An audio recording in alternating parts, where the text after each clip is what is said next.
Assalamualaikum warahmatullahi wabarakatuh.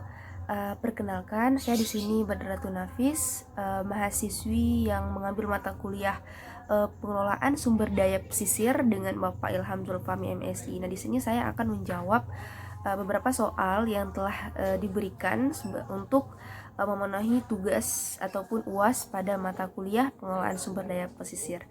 Nah, untuk soal yang pertama adalah jika banyak nelayan yang miskin, maka kenapa masih banyak orang yang ingin berinvestasi di bidang perikanan? Nah, di sini ingin saya jelaskan yang bahwasanya nelayan yang miskin dengan para investor di bidang perikanan itu tidak memiliki kaitan sama sekali. Karena apa? Karena eh, faktor-faktor yang menyebabkan nelayan itu miskin itu ada pada nelayan itu sendiri. Misalnya faktor yang pertama adalah karena kemampuan menangkap ikan dari si nelayan. Kemudian yang kedua karena ya memang nilai tukar nelayan itu tergolong rendah.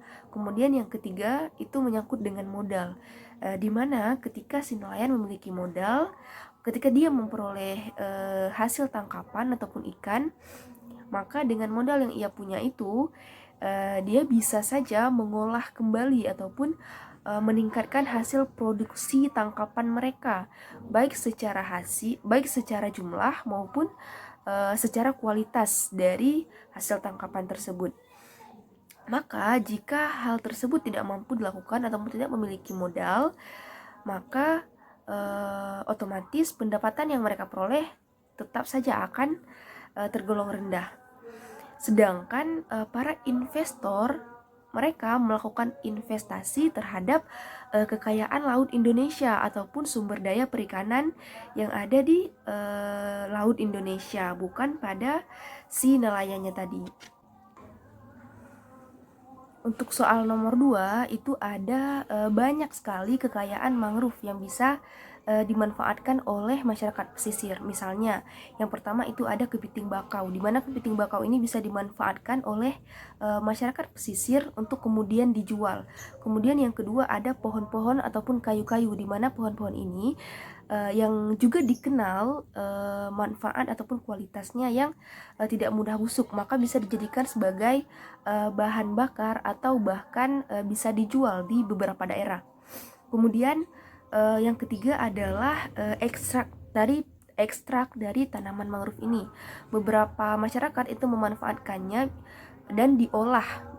Ada yang diolah menjadi obat, kemudian ada yang menjadi sirup. Misalnya itu di daerah saya, daerah Langsa, mereka mengolah tanaman mangrove menjadi sirup mangrove yang dikemas dalam suatu kemasan. Kemudian bisa juga menjadi batik, bedak, dan peralatan-peralatan lain.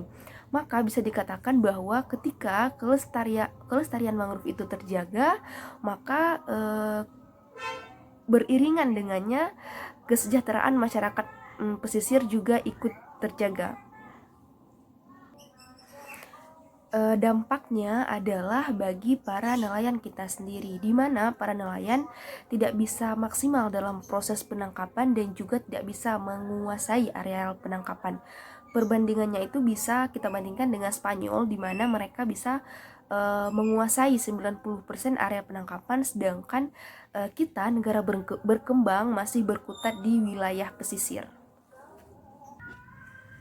Berdasarkan kunjungan lapangan yang kami lakukan awal Juni lalu, para nelayan banyak yang mengaku terpaksa menjadi nelayan karena tuntutan daerah, di mana mereka tinggal di daerah pesisir dan hanya itu pekerjaan yang mendominasi dan juga tidak ada pilihan lain karena juga hanya itu skill yang mereka kuasai, yang sudah mereka dalami sejak mereka masih kecil. Kemudian untuk soal nomor 5, harapan saya mengikuti mata kuliah PSDP ini adalah untuk dapat mengetahui teknik pengelolaan sumber daya perikanan, kemudian juga memahami kondisi perikanan di Indonesia dan juga memperoleh banyak ilmu mengenai perikanan. Mungkin hanya itu, sekian, wassalamualaikum warahmatullahi wabarakatuh.